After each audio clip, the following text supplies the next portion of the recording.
Give it a minute. Hey, everybody, welcome to Chattin' Stats. I am one of your hosts, Jessica. And I'm Joel, the other host for tonight.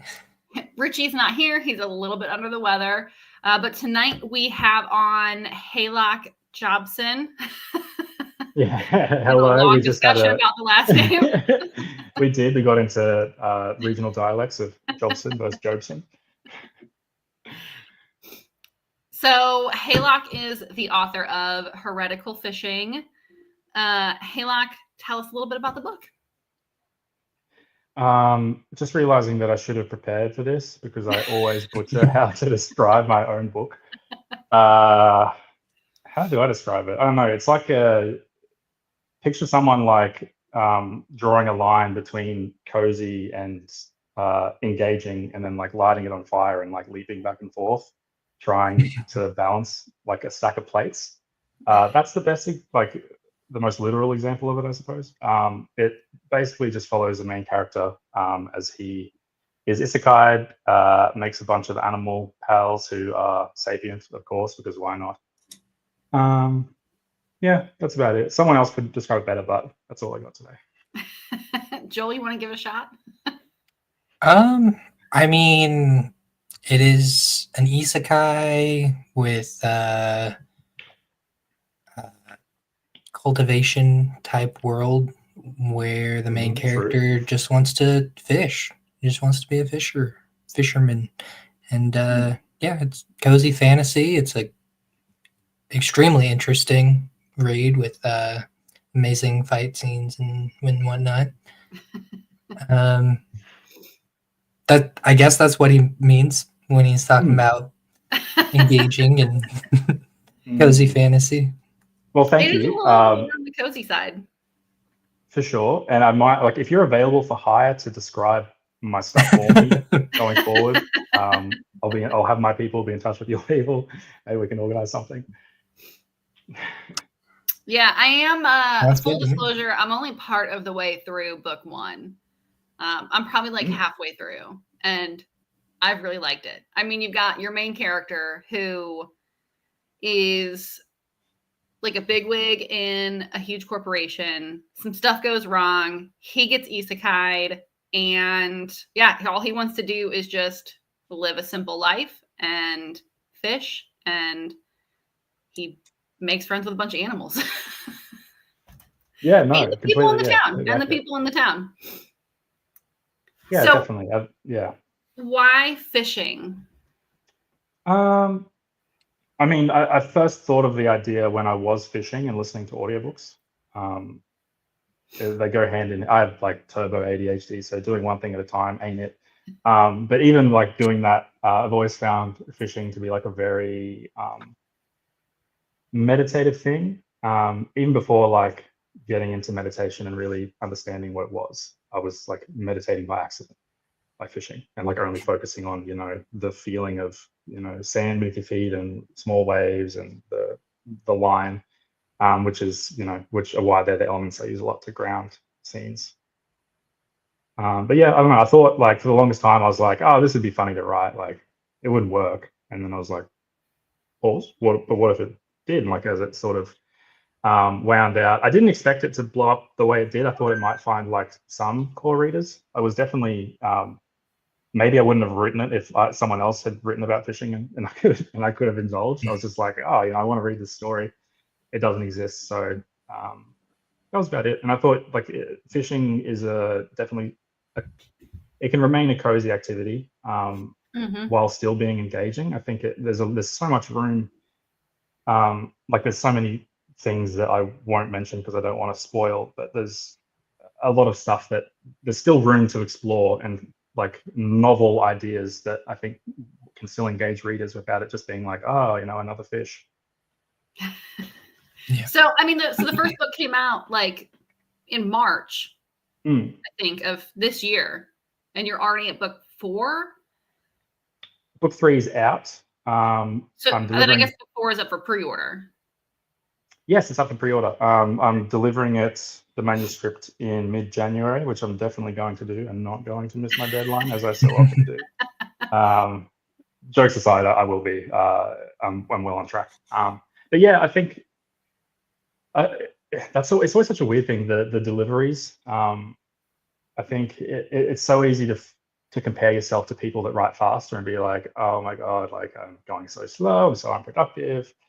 And then you can like, but if you compare yourself to traditional publishing or even other people in the genre that aren't writing as fast, I don't know how I got on this tangent, but comparison is the thief of joy, and I'm just trying to be thankful for how much I do write lately. Yeah, well, I think 4 books in 1 year, I mean, is kind of, to me, I would think fast, because a lot of the traditional publishers that I've read, it's like 1 book a year, or 1 book every couple of years, or even longer than that.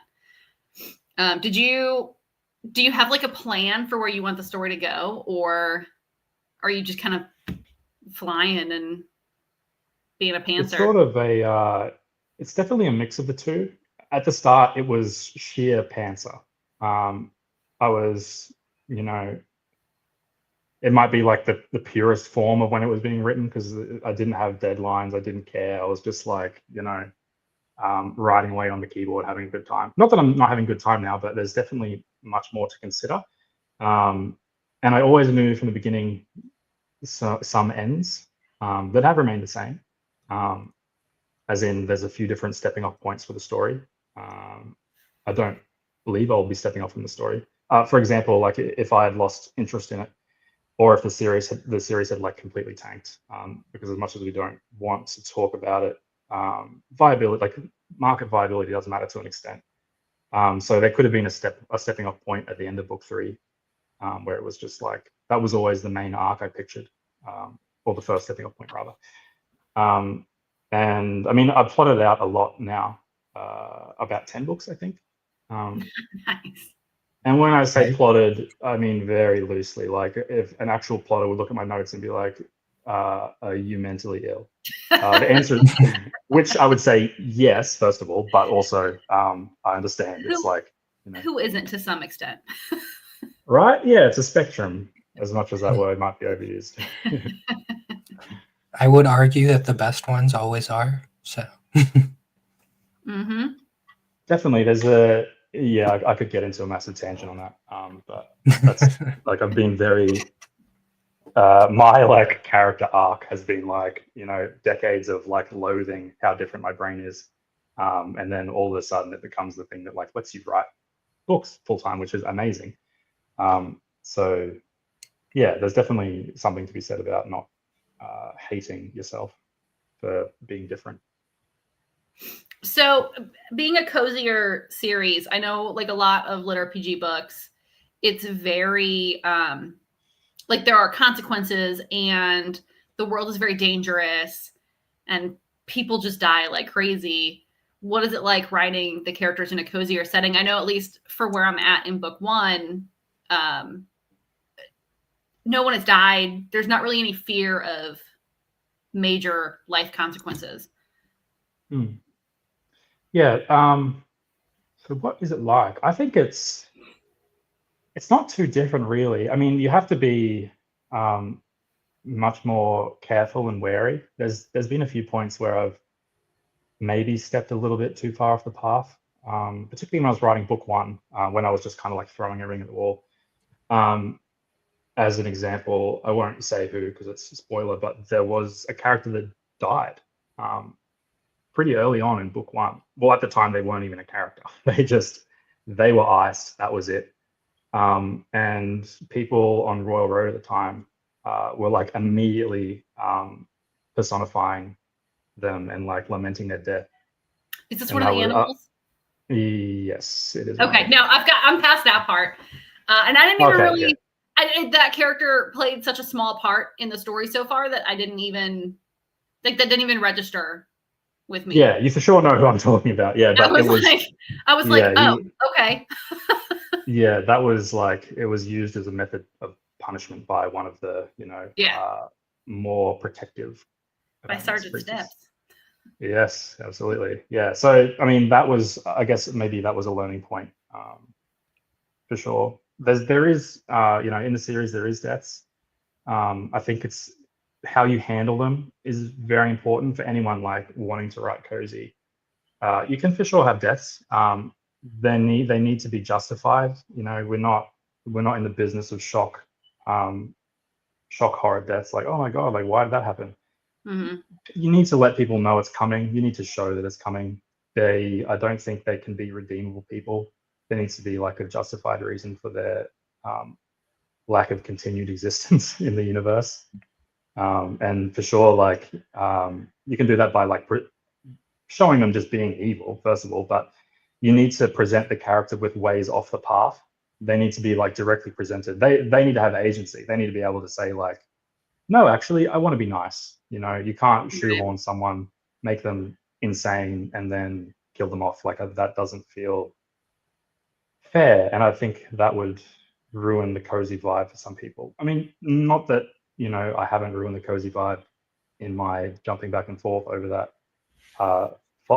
metaphorical line I set on fire.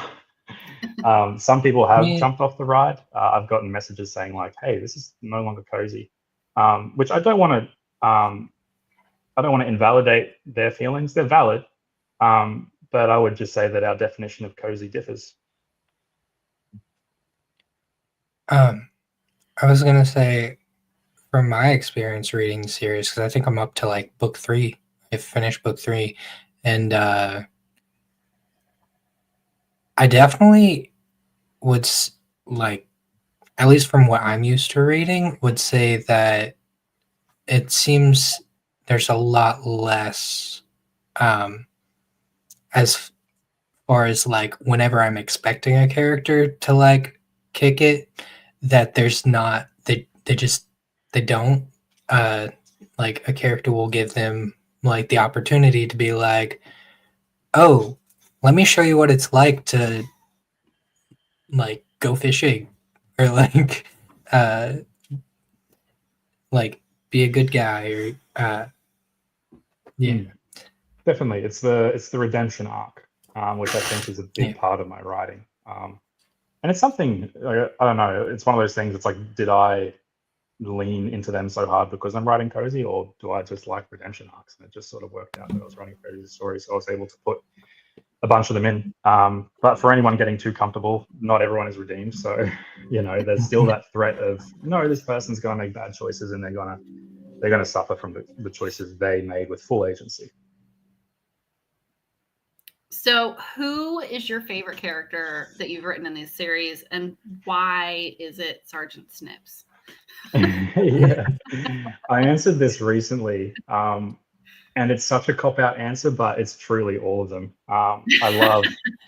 They're all actually really, really well written. They're all very good. Thank you. I think for sure Sergeant Snips would have to be maybe the most. She receives the most screen time, though another animal does later on.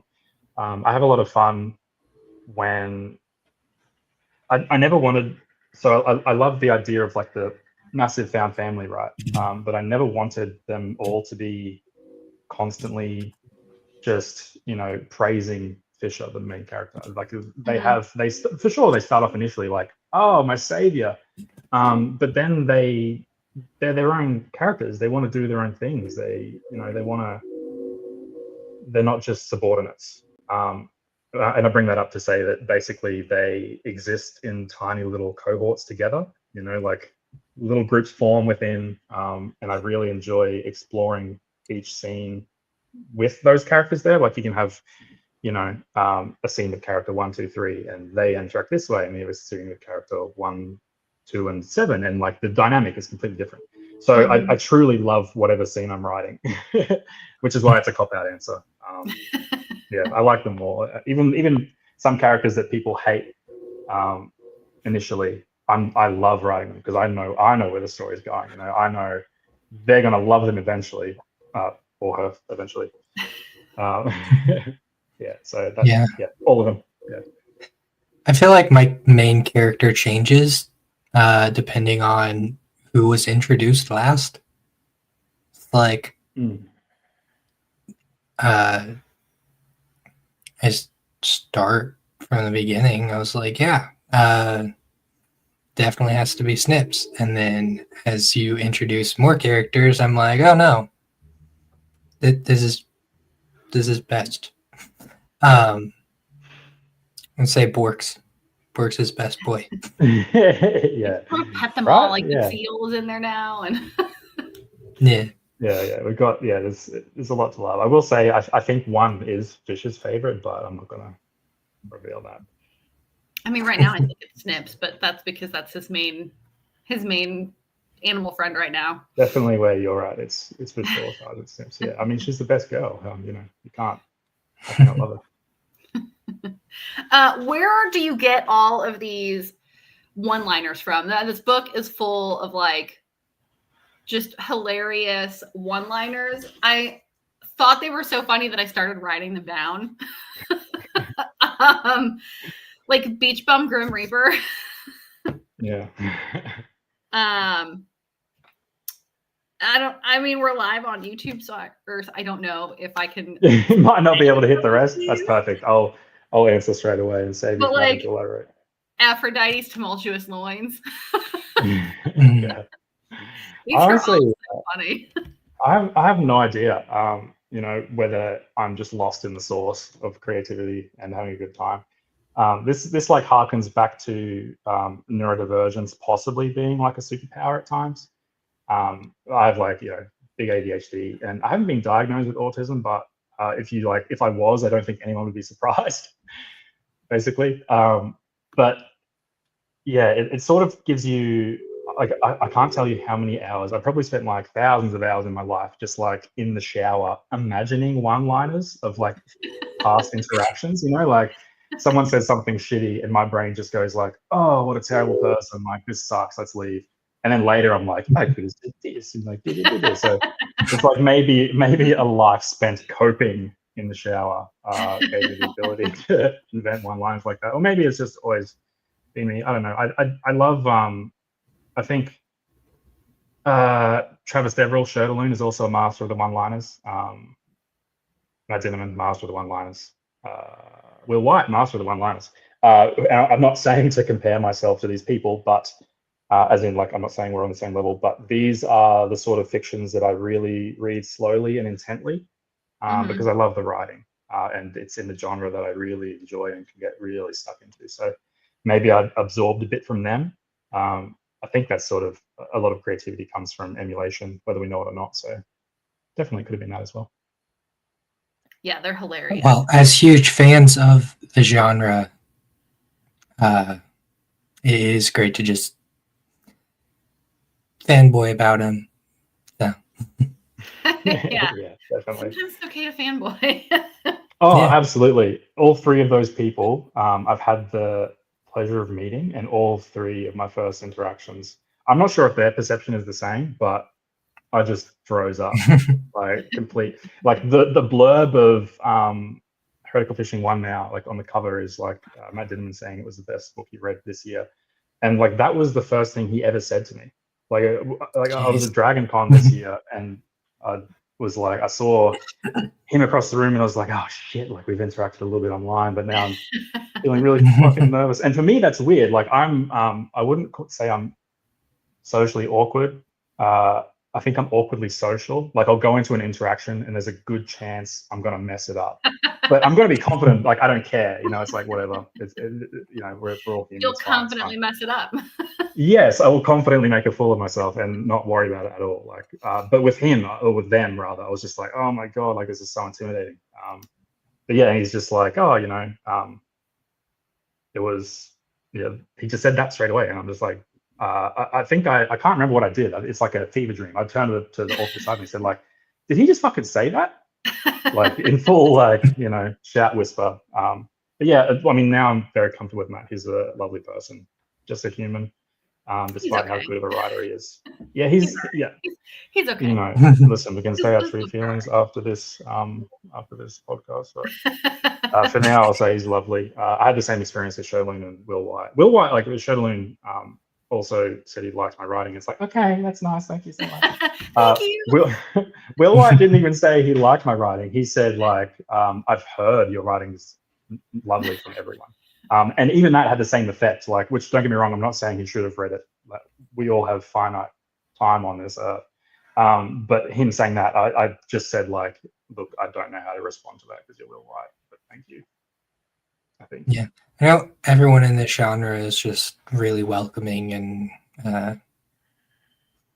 No, for sure. It's at this point, it's like a family. Just super. It is, and it feels like kind of cringe to say so. It has like the energy of like, you know, have you guys worked for those places that are like, we're actually family, and those are the ones that you really have to watch out for. Yeah, those are the worst places. Like, they're the worst. They always have the terrible culture and too much expectation. But this genre truly feels like that. You know, even when I was just, you know, random man, I've reached out to those people to ask their expertise and received responses, you know, lovely ones, very thoughtful ones that took time out of their day.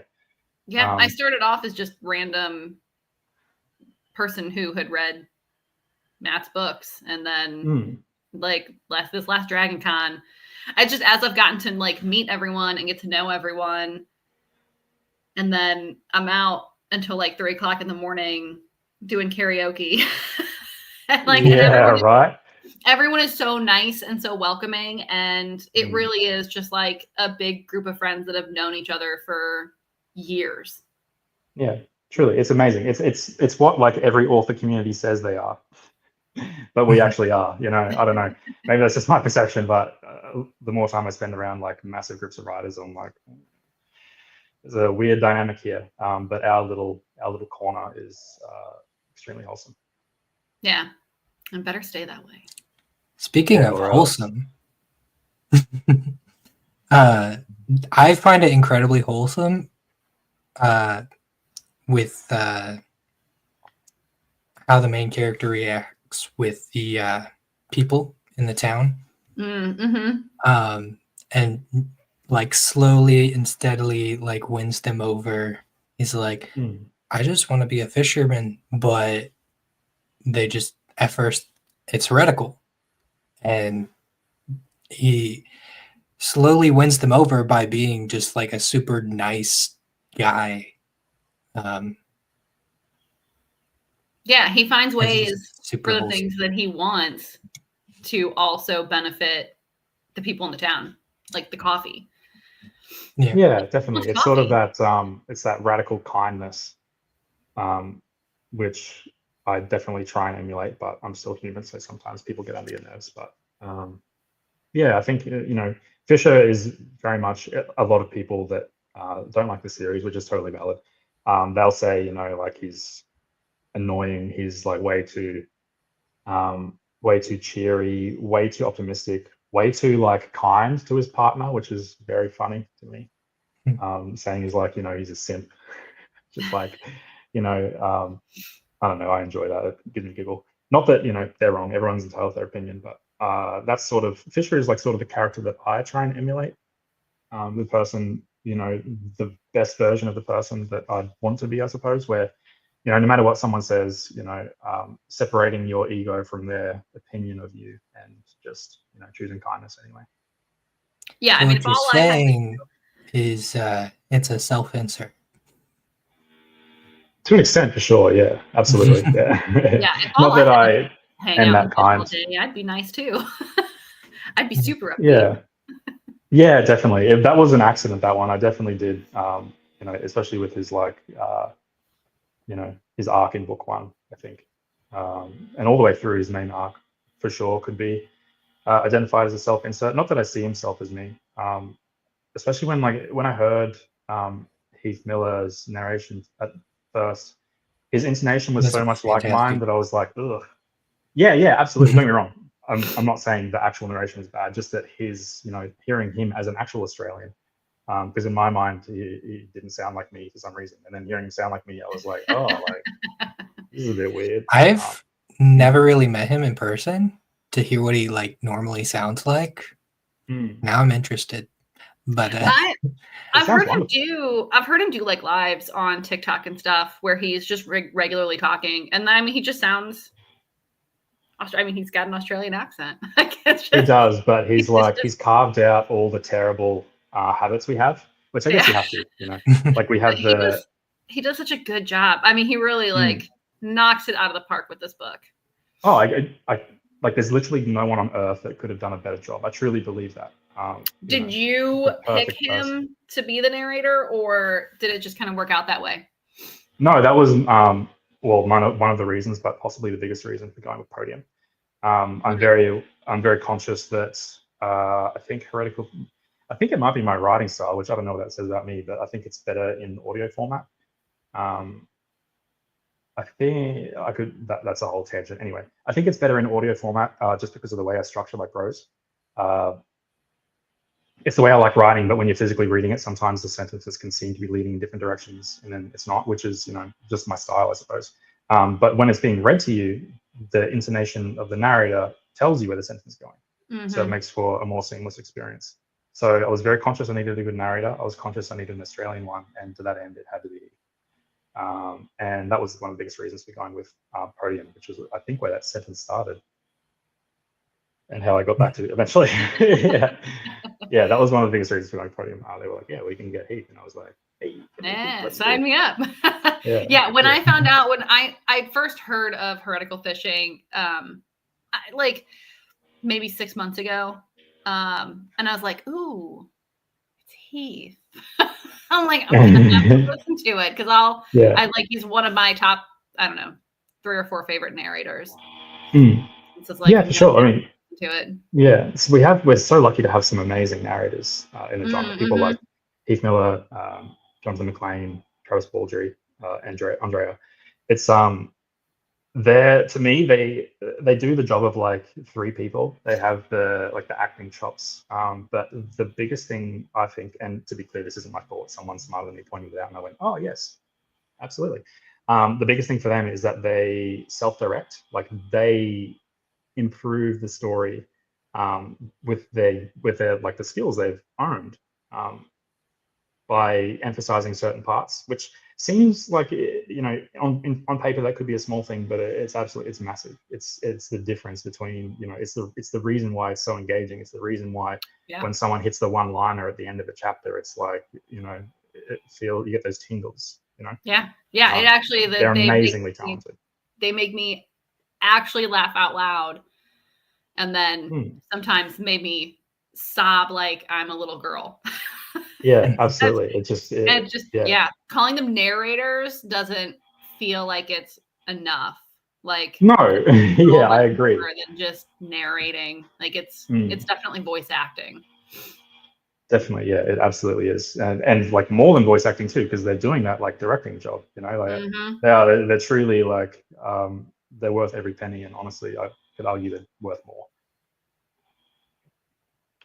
Yeah, I remember we had Aaron on for Gunslinger, and he was talking about how amazing Jeff Hayes is because Jeff Hayes too. Actually, sorry to interrupt, all of Sound Booth. I should have mentioned that. Yeah, unbelievable.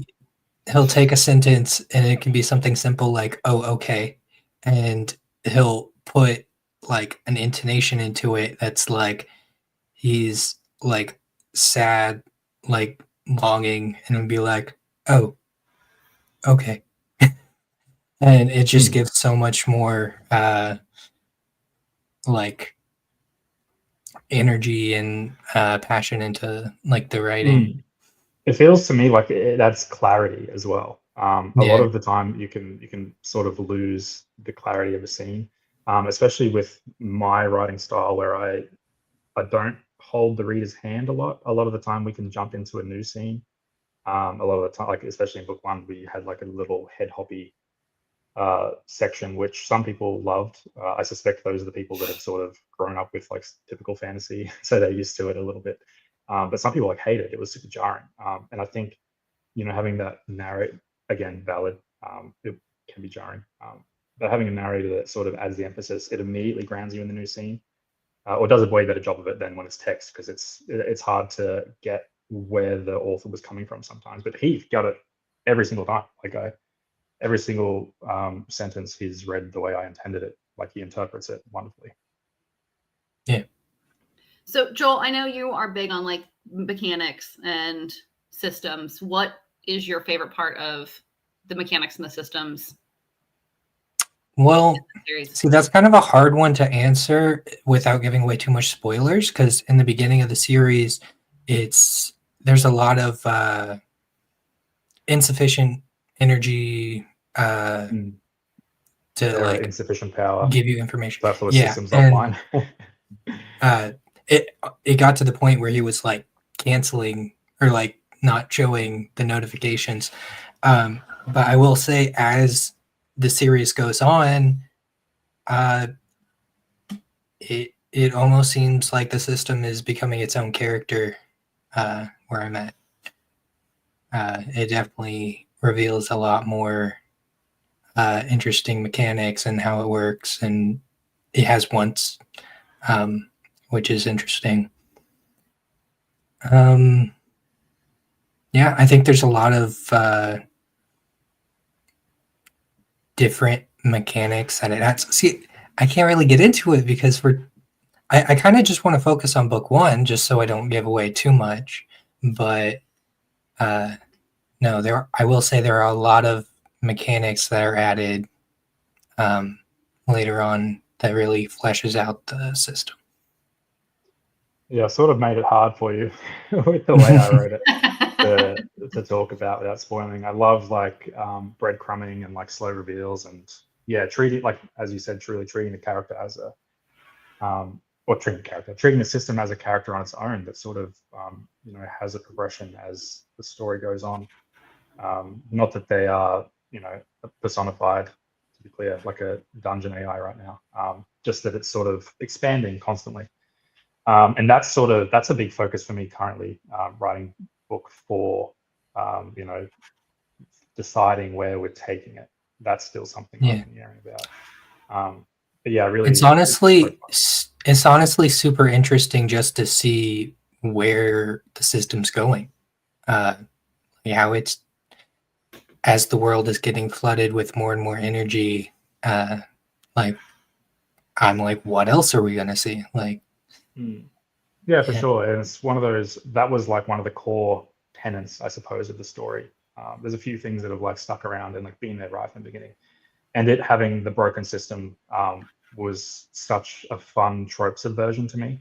Like the typical, people use it as, like standard fantasy readers will use it as like a example of something that's bad with lit RPG, saying like, look at all these stat dumps, look at all these pages, which it seems like to an extent the lit RPG community agrees with a little bit, just based on the evolution of the meta where we now include those stat sheets as like a skippable chapter. So it's easy on audio just to like skip past. That's sort of become the thing. And I think a lot of stories have stepped away from the massive stat sheet. So, I mean, at the time it was a fun subversion. I was like, oh, we've got all these, we've got all these text boxes everywhere. And I just written another book that was like super heavy on the stats. So I was like, oh, what if we just like said it was broken, and we're still tracking the stats, like that's still going on in the background the whole time. Right. But I'm not showing the reader, I'm not showing the character. Yeah, I think the biggest that we see for most of it is just when it pops back to like the palace in the main city where he's like, oh, he's learned mining and he's learned leatherworking, and like that's, you don't get the, charisma, strength, wisdom, all of that point by point. It's just a very basic general. Yeah, it's like progression tracking, basically, without having the stat sheets, which, to be clear, the stat sheets do exist and they're insane. But yeah, I don't really see. It's weird. I sort of to give a peek behind the curtain a little bit. I did plan on them sort of coming into full swing, possibly in the way that like of a standard, like the one I'm reading right now is Induction by Sean Oswald, which is amazing, by the way. Oh, that's a fantastic book. Yeah, welcome. It's Richie. How good is it? Yeah. So in that one anyway, it's that has the chapters that are skippable, and I did plan on doing that for Heretical Fishing. At this stage, I still don't think I will. I'll give glimpses, and like characters can discuss it and say where they're at. But it doesn't feel. It almost feels like it goes, like it would be a burr in the story now that it's gone so long without having it. Anyway, that's what I've been thinking about lately. How you doing, Richie? What's been going on? I am recovering from being sick, so I do have a slight cough. So that's why I dipped out of tonight's episode. But I did want to just pop in and say, Haylock, you're a great author. Heretical Fishing was such a fun listen. Richie. I try. I try. It was obviously a pleasure to meet you at Jordan or at DragonCon this year. Yeah, likewise. So, and yeah, I'm excited to. Sorry, you go. Oh no, go ahead. Go ahead. I'm excited. I'll be back in the States a few times.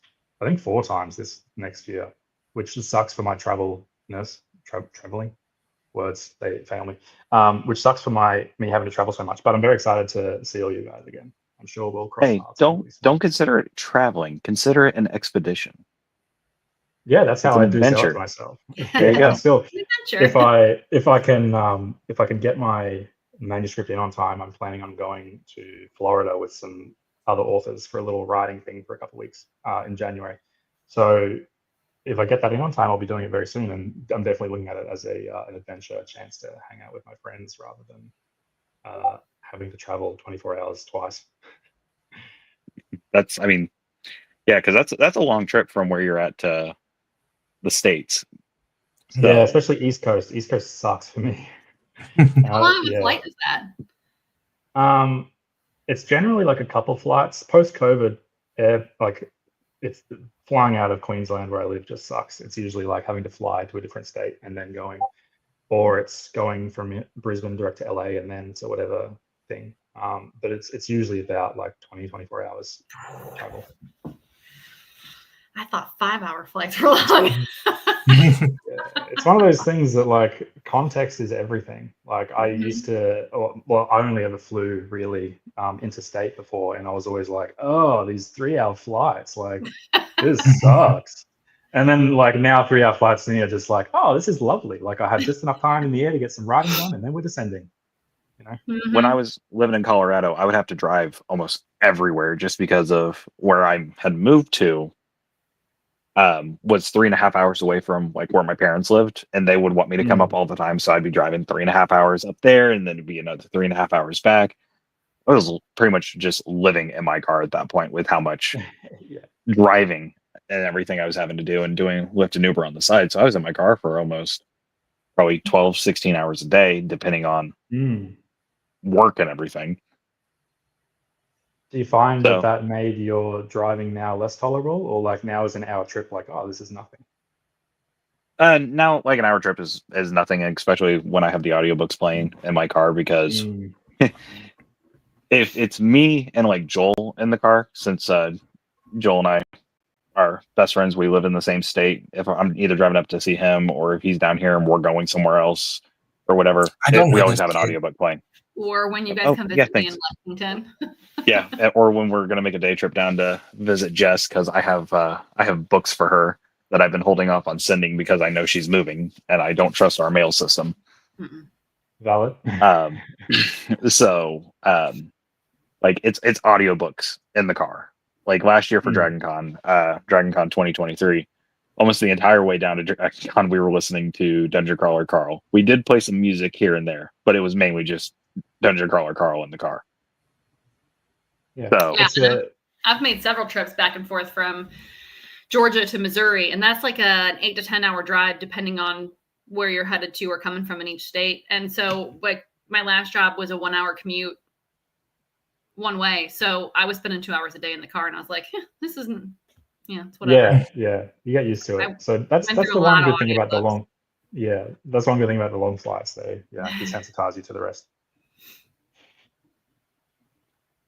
Yeah. So, Haylock, I got a quick question for you, and you might have answered it. I've been packing, so I missed the first part of the episode and everything. Why fishing? I'm curious as to why fishing. I love fishing. Don't get me wrong. It's one of the very first questions that I asked. Well, damn, I missed the beginning of the episode. I can give you a quick recap. I don't know. Fishing is it's nice. I thought it's something that I've always enjoyed. I thought of the idea because I was listening to audiobooks while fishing, because I can't do one thing at a time. And I also like considering it from like a marketability side of things. I think there is a lot of tension you can add in the act of fishing. Also, I wanted to read a fishing book and there wasn't any, so it's like, what do you do? I had to make one. I mean, that's fair. You got farming, you got your taverns, but no fishing. So that makes sense. Yeah. Yeah, it was a lack of representation that someone had to fix. May as if well you be. come to, sorry. Go ahead. Oh, I was gonna say, growing up, I did a lot of fishing with like my dad, and I will say that having like my brain the way it is, I do get distracted. So it definitely does, because you're surrounded by nature. There's not really anywhere else for your brain to go, so it's very like meditative to just get distracted by nature while you're fishing. It's like natural.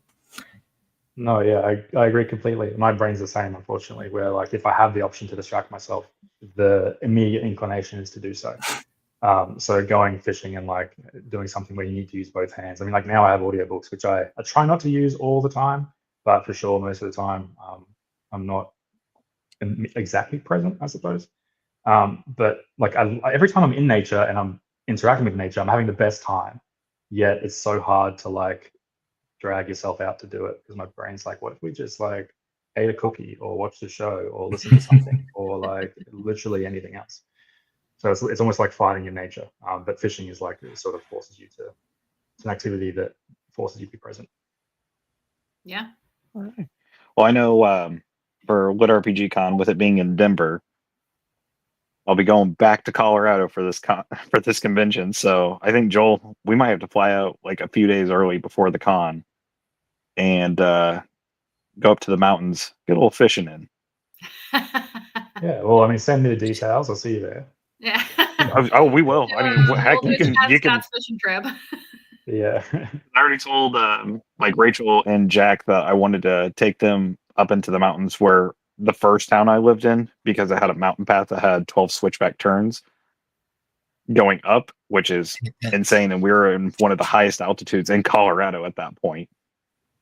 So I want to see their reaction. But also, there's a few streams along Highway 40 out there that you can just fish in. So I'm like, yep, I want to go fishing now.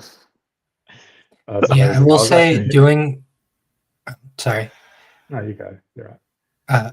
I will say doing a re-listen to the series has definitely given me a hankering for fish, and just the way you describe all the amazing ways to cook it, whether it's like grill on a campfire or like shallow fry or like crab boil. It's just and it's fish now. I love when people say that, especially people that I get so many messages or reviews saying people they hate fish, like they hate eating fish, but I make them like want to enjoy it. Not that I could actually taste their taste buds, but to be able to write something that tricks them like that makes me very happy. I like that in the book, he's getting finally getting other people to eat fish. At least one person so far. Slowly corrupting. Yeah, he's trying. I want him to turn the whole town heretical and just everyone just starts eating fish. Yeah, just have a big. You know what, Joel? We might have to, as soon as Maddie and I get moved into the new place, we might have to break out your grill again and have some Cajun chicken, shrimp, or shrimp and fish. What did we have that one time? Salmon and shrimp? Probably. Dude, I really want to do a shallow fish fry. We had it. My dad made some when we went to Florida, and he had like 3 different types of fish. It was like catfish, cod, and something else I can't remember the name of. And we got to try like each type and just like the different flavors was just fantastic. Yeah, that's the way to do it. I'm hungry now. Damn.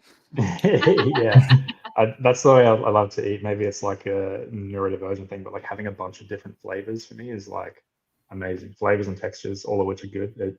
It feels like it enhances everything.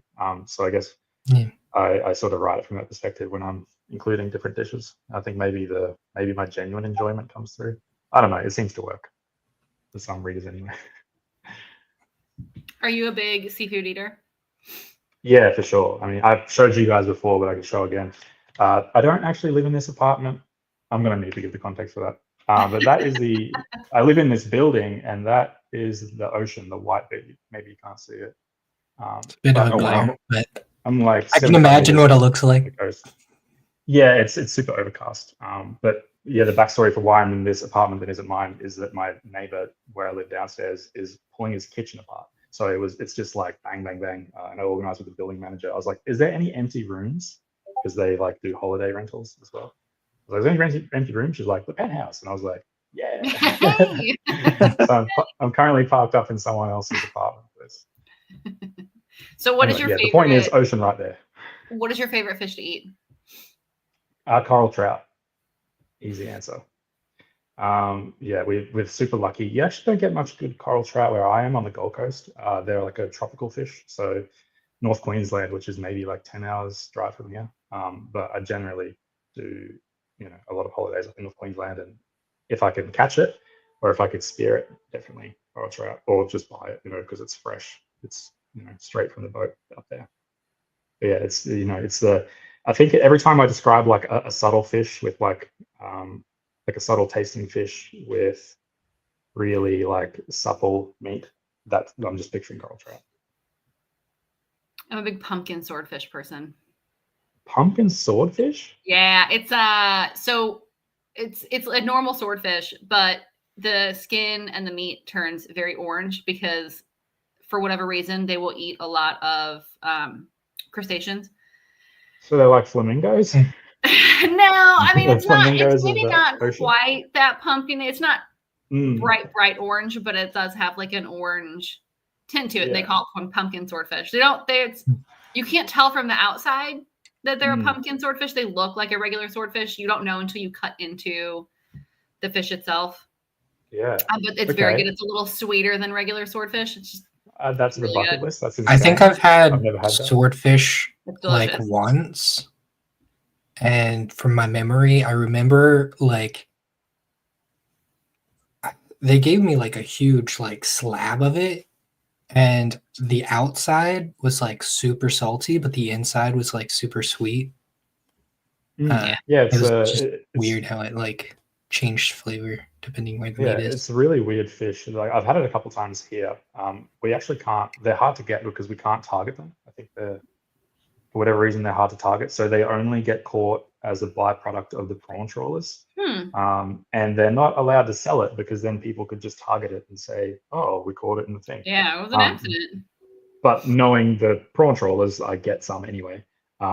It's not sold, they just share. But it's one of those things I don't want to indulge in too much, just because it has like an insane level of mercury. It's like anything that big is like, let's chill a little bit. Like this is the forever metal. But for sure, I indulge every once in a while. And if I come across pumpkin swordfish, I'll absolutely be trying it. I worked for a food distribution company for a few years, and we carried thousands of pounds of seafood, and we're getting constantly fresh deliveries in. And I'd say probably in the 4 years that I worked there, we got pumpkin sword in like twice ever. So it's not something that you see very often, but every time we got it in, I'd buy like, I don't know, 2 8-ounce pieces and just come home and cook some up. Yeah. It sounds really good. Adding it to the bucket list. Yeah, it's delicious. Jess, you might have to cook for us when we come down. I'm an okay cook. I don't do it as often as I used to, but now Brian does most of the cooking. Oh, Brian can Maddie just makes fun of my cooking constantly. Brian can cook for everybody. He can cook for us, yeah. So I tried Chef? velveted steak for the first time, like last week. We made some. Basically, you just put baking soda in it to tenderize it for like half an hour. And it makes the meat like super, just almost fall apart. It's like melt in your mouth. It's delicious.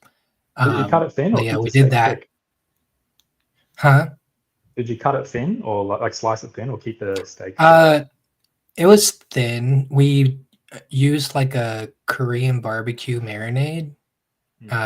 And then I should have grilled it, but we did stir fry instead, and it was really good. Yeah, velveting's amazing. That's like that's the secret sauce. I don't know if it's the same everywhere, but in Australia we have like really good East Asian cuisine. I think just because our proximity, we had a lot of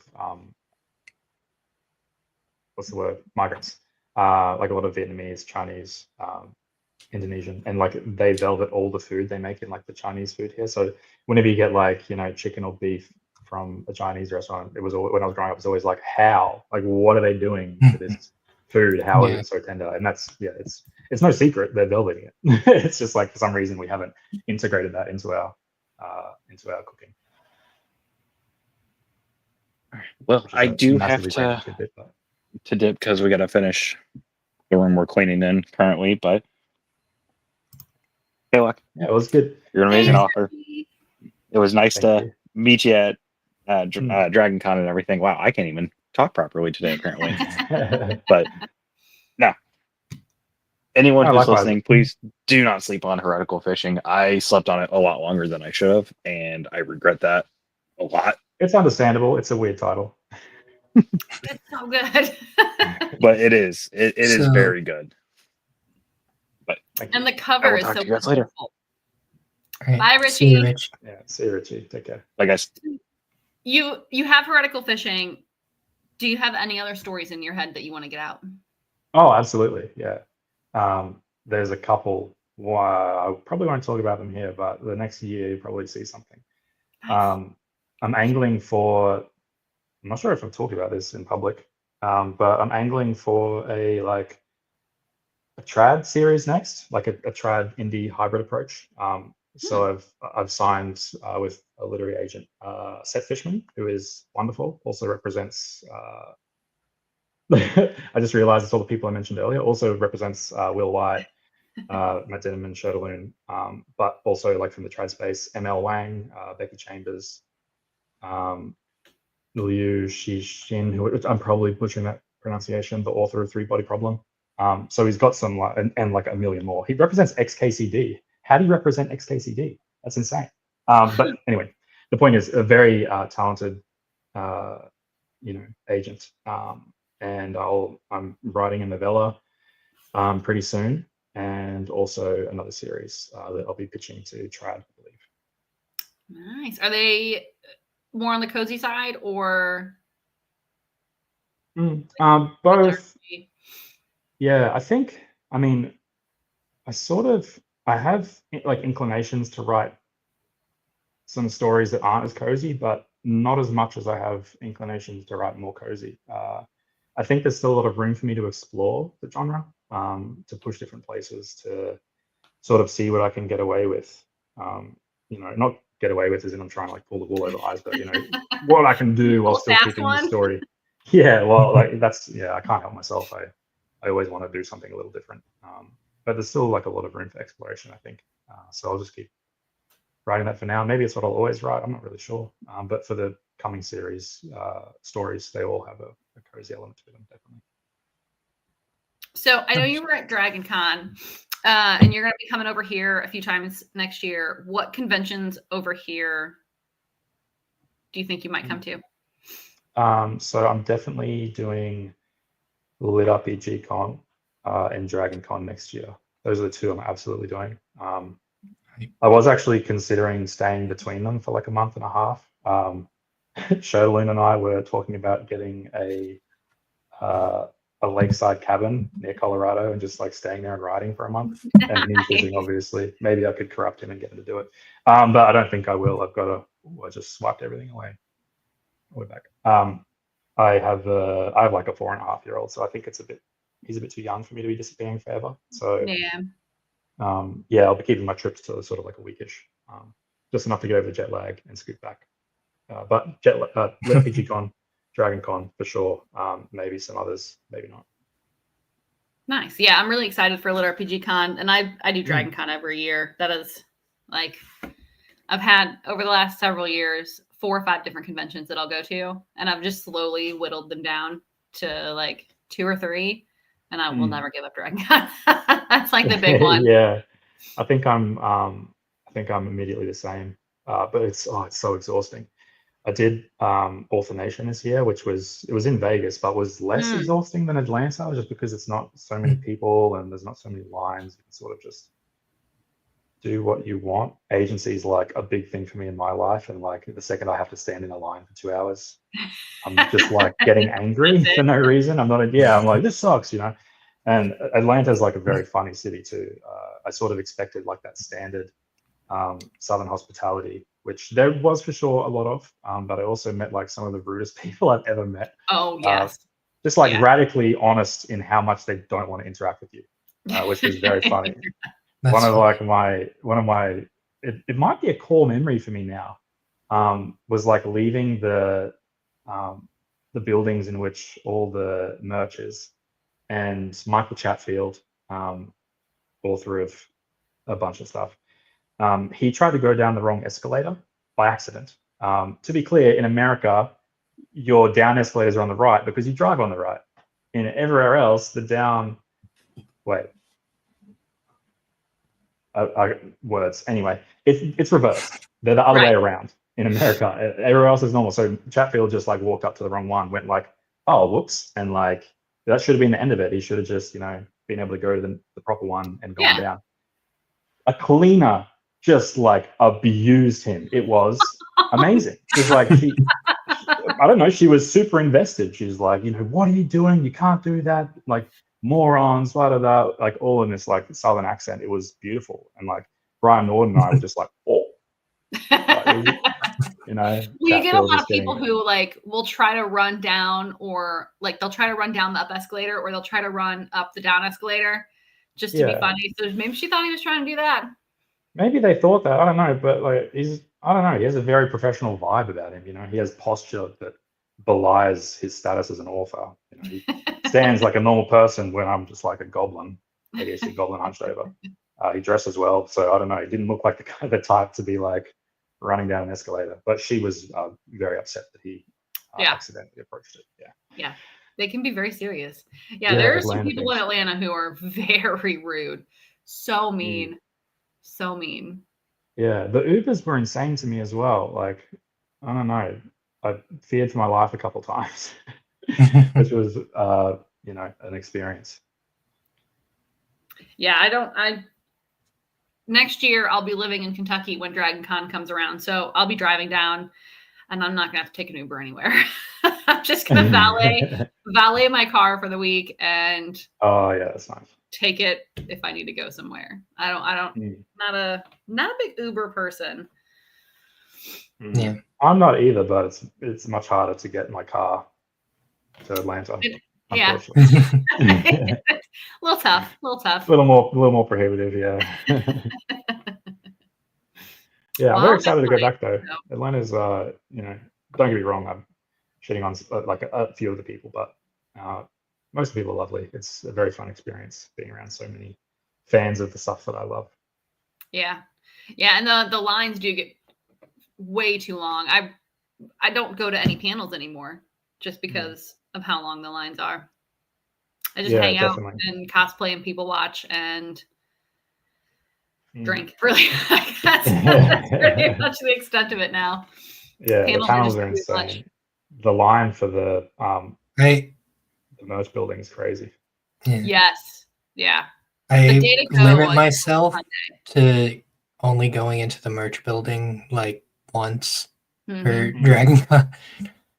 Just because, unless I can find someone I can like sneak in with, or like have them be like, oh yeah, we're in line. We've been here for an hour. They're like, oh hey, you want to like help me? Definitely. There was definitely a lot of that going on my part. I was 100% like going in. I was going in with the Athon guys, which I don't know. It's a weird line because I wasn't like an actual guest last year, but I was on panels, and I also was like signing books out of like I commandeered the Athon booth as like a way to meet fans.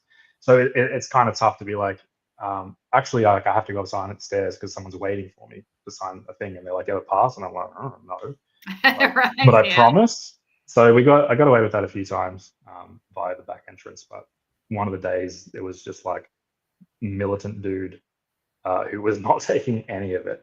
And I had to, and that was the day we had to go up because I think Shirley had a signing.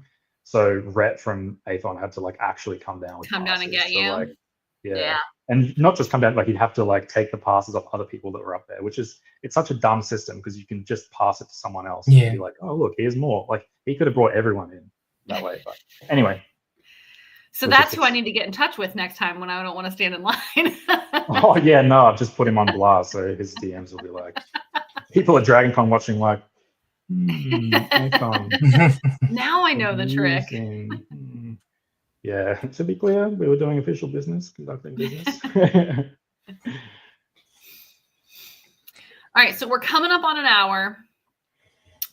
What do you want people to know about heretical fishing? If there's one thing that you want people to know, it's a tough question. I'm putting you on the spot. One thing to know. This is a weird one because it might turn people off, but I think you'll know pretty quickly if you like it or not if you start reading it. Like, listen, if you hit chapter 10 and you're not vibing it, it's not for you, and that's okay. It's like the general, it's purely anecdotal, but I think the only people that haven't liked it are people that just don't have the same sense of humor as me, which is, totally fine. It's subjective. But if you don't enjoy my sense of humor, you are probably not going to enjoy it because it's just, at its core, it's a comedy. It's an absurd story where I just insert as many jokes and funny situations as possible while also weaving in like a hopefully entertaining plot. I mean, the one-liners. I just well, I'm glad you enjoy every time one pops up and I'm like, what did he just say? I've been writing them down because they're hilarious. Maybe I'll send the ones to you that I've taken out because there are definitely some, or maybe most that are like way too risky. To read them. I would. Some of them I'm just like, I can't publish this. Like, I mean, Poseidon's puckered butthole. That was a risky one. Yeah, I think we had like. I loved it. I was like, this is hilarious. I'm glad. Yeah. This is good. That and like Triton's throbbing conch. I was like, that's another one that I have written we down. might be pushing the envelope here a little bit, but yeah. That was another one that I had written down because I loved it. By the girthy conch of Triton. Like they're just good. They made me laugh. Yeah, that's fun. That's so much fun for me as well because I sort of like tailor them to the character that says it. So like the god they reference and the amount of intensity is sort of dependent on the situation and the person. So like that is such a fun thing for me because sometimes I'll have one in my mind and I'll write it and I'll just like flag it and say like, check this, like maybe we can do better. Like maybe we can make this more personalized. So I take a lot of joy in those and I'm glad you enjoy them. That's definitely one of my favorite parts. I definitely will say it adds to the lore because when they talk about like the gods being banished, but like the only reference we get to them is through their like slurs, like they're discussed. So yeah, it definitely added so little to the lore, at least just to know like what gods were there, I guess. Yep. But one thing I did want to mention because like it's been a running gag and it starts in book 1, so I can actually mention it, is Fisher's interaction with George. I think that's his name, the mayor, and how George has his he thinks he's like a spy. What are they called? Starts with an O. It's like crown agent or auditor. As an auditor. That's what I'm thinking of. Yeah, he thinks he's an auditor, so he like just comes to that as his conclusion for everything, and it like gives him massive stress throughout the series. And he thinks that's anxiety. Makes me laugh every time. Yeah, just bending over backwards and creating problems for himself. That too could be like a self-insert because I have like a super ruminating mind. So it's easy for me to sort of create spirals for myself to get trapped into. So maybe that's where George came from as like a reminder not to do that.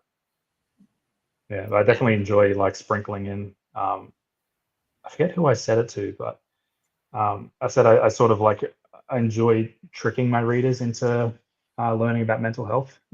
Like that is like a hey, like your thoughts aren't you. You can separate them and you can make things worse by ignoring them. There's like the teaching people to meditate and like alluding to mindfulness, which if you've not dove in, like if people haven't read up on that, they might not even realize I'm doing it. But like the being able, I think it's for sure a skill, being able to like sink into the present moment and focus on things. But yeah, I really enjoy sort of sprinkling those in and tricking people, quote unquote, into learning. All right. I know Richie usually closes us out with what we're currently reading and listening to. Mm-hmm. I know at the moment I am listening to book 1 of Heretical Fishing, which has been amazing. I've loved every second of it. I'm glad. And I'm finishing up the Sentence to Troll series by S.L. Rowland. I've had those for a while, and I haven't read the last 3 books, so I'm working on those now. And everything else that I have is packed up in boxes, so I don't know what I'm going to read next. Yeah. Joel, what have you been Joel? What are you working on? So I did a re-listen / reading the rest of Heretical Fishing earlier this week. And then I started on Silver Seekers. It's by Athon, or it's through Athon. It's by Kenneth Kenway. Yeah. I've really enjoyed it. It's like a Lich series. He sort of like dies and a lot of time passes, and or maybe he gets isekai'd, I think. It's a bit iffy. He's figuring it out. Other than that, Dragon's Justice by Bruce Centaur, because I've been on a huge Bruce Centaur kick recently. And then I did a re-listen to Arthur Stone's Respawn. But yeah, that's I always keep coming back to that one. But Respawn? Yeah, that's what I've been listening to. Yeah. I love the that first too. book is 1 through 5, levels 1 through 5. Yeah. I don't know what it was. I haven't done a re-listen. I only listened to it once, but that series by Arthur Stone, for sure, it's like trapped in my head and very memorable. For whatever reason, I think the setup is very strong, and it's I don't want to spoil, but things are handled well. Yeah. I mean, how do you reference? I'm a huge fan of like the mechanic sides of things, and is what he does is very different, or like at least is a combination of a few things. So it's got complexity as far as mechanics go. It's like a battle royale, zombie survivor, with like escalating enemies, I guess. And the character has like amnesia and stuff, so he doesn't really know what's going on. It's fantastic series, and I would definitely recommend it. Yeah, likewise. It's one of those. I really enjoy the. What do I even call them? It's not Eastern, it's not Western, like Russian area authors. They have like a very different, I guess, different tropes, different, like their characters are very different. They don't have the same like, I guess the most obvious example would be like Western authors making nice characters versus like Eastern authors making characters very self-serving, and like that makes readers happy. Like they're definitely characters. They are definitely characters. Yeah. Well, I enjoy the Russian ones. It's almost like it's refreshing. It's not. Don't get me wrong. I don't like some of the things. I wouldn't do some of the things they do. The characters, that is. But it's refreshing to see like a different take on a character. pick, and that's an example of one that's done really well. For sure. So, Haylock, what have you been up to, listening to, reading? I will open my apps because otherwise I'll totally forget. ADHD brain, I bounce around like crazy. I'm listening to a few stories all the time. And currently Joel usually has like 8 that he's listening to, and I'm like, I don't understand how you can do it. Yeah, it's my brain. I don't know. I'm always in the mood for something. I have my physical book and my audio book, and I can't do any more than that. Yeah. I well, normally I do a catch up on like what I've read since the last episode we do, and I work like 8-hour shift, so I mean I'm just listening to my audiobook the whole time, and you can get through a lot of books that way. Yeah. No, I was exactly the same. When I was like trying to make writing my full-time job still, I had like a day job. I took a job in a warehouse, and then that was on like Brandon Sanderson's advice, not to me specifically, but to his lecturing thing of like, if you want to make writing your gig, do something physical. He's like, that's the best thing because you can spend the whole time thinking about what you're going to write next. And when you have time off work, you're not mentally fatigued. You're tired, but your brain is ready to go. That's really good. I for sure spent the whole time. If anyone from LD Australia is watching, I definitely wasn't hiding headphones under my beanie for like 4 years. I was focused on the job the whole time. 100%. Yeah. So, whoops.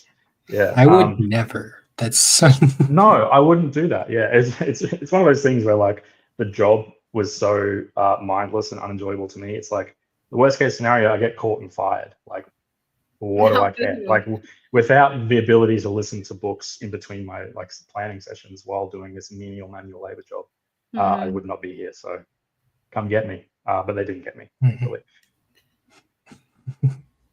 Yeah. Sorry, I just got the list up of what I've actually been reading. I mentioned Induction. I usually have like a main book I'm listening to. Induction is the current main one. That's where I default unless I'm feeling like something else in particular.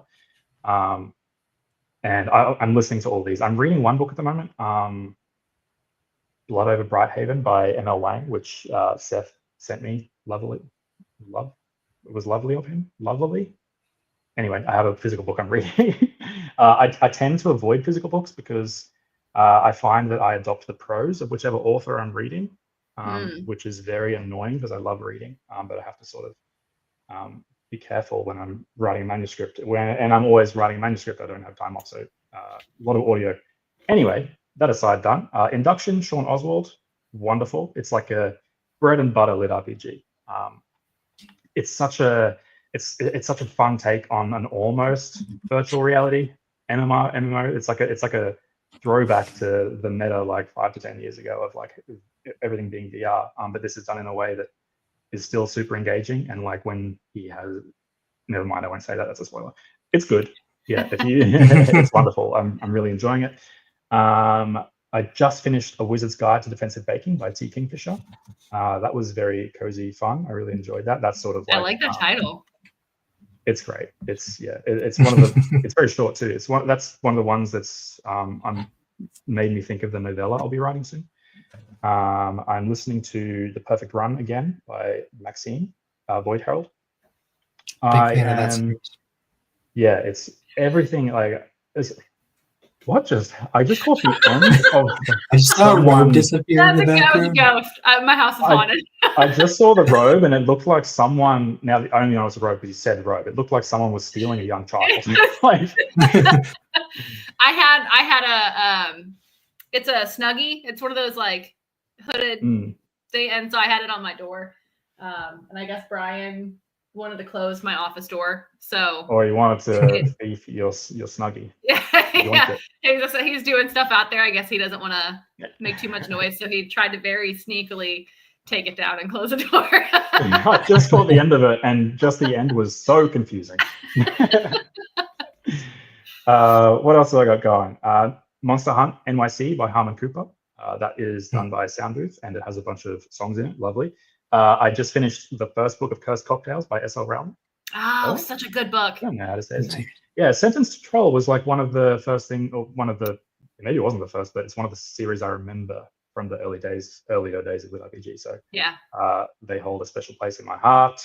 And I am also listening to Quicksilver. If anyone knows what that is, it's a romantasy by Callie Hart. I'm not sure how to pronounce her name. Callie Hart. Which just got signed for like a 7-figure deal to Netflix. Like it's optioned to Netflix. So good for her. Yeah, nice. But the audio is done by Podium, and they always do a good job. So that's one I've been slowly going through. Romantasy isn't usually my thing, but sometimes I'm like, hey, let's listen to something dark. It's like a dark romantasy too. So nice, very different, very fun characters compared to what switch things up.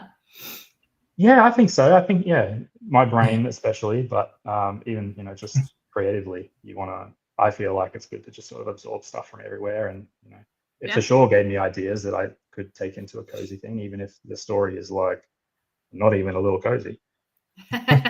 You never know where inspiration's going to come from. Yeah, definitely. I think, so those are all the things. I think I explained them if I needed to. And, except for Blood Over Brighthaven, Emma Wang, wonderful.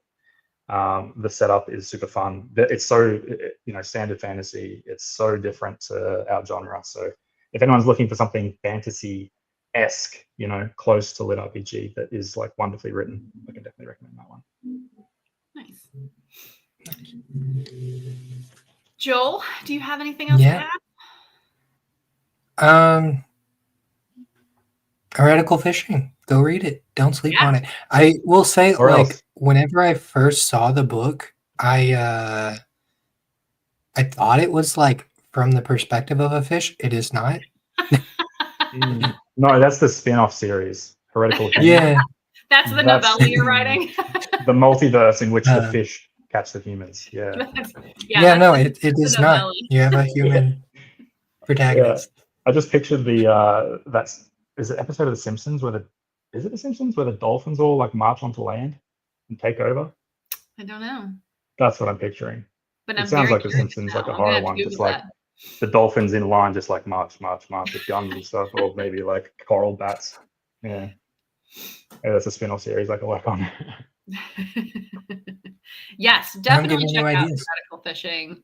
I know it's an audiobook narrated by Heath Miller, who does a fantastic job. It is also in paperback.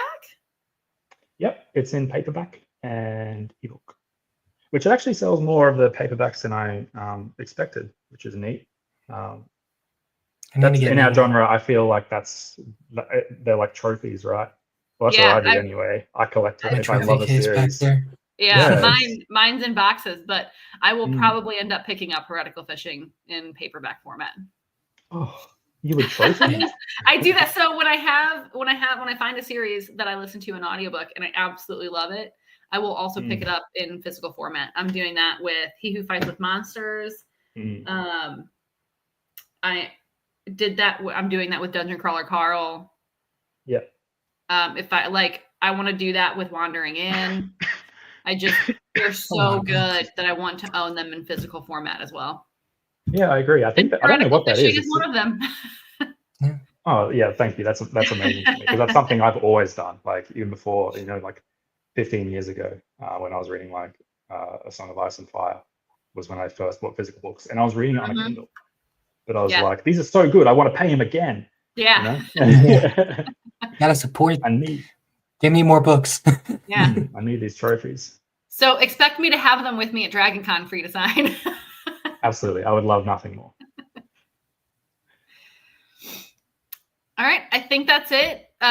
Joel, do you have a sign off you want to use? I'm not sure what Richie usually says. I can't remember. I would say thank you to our audience watching. Thank you, Haylock, for joining us. It's been fantastic. Thanks, Jess, for hosting. Yeah. Thank you so much for having me. He's and thank you, Richie, for coming in. Yeah, those are the 3 points. Thank you for having me. Fuck Richie, or thanks for popping in. Yeah. And if you watched to this point, thank you. It means a lot to me, I'm sure. And buy Heretical Fishing as well. And buy Heretical Fishing, or else, and enjoy it. I'll find it. Yeah, leave it there. Or don't.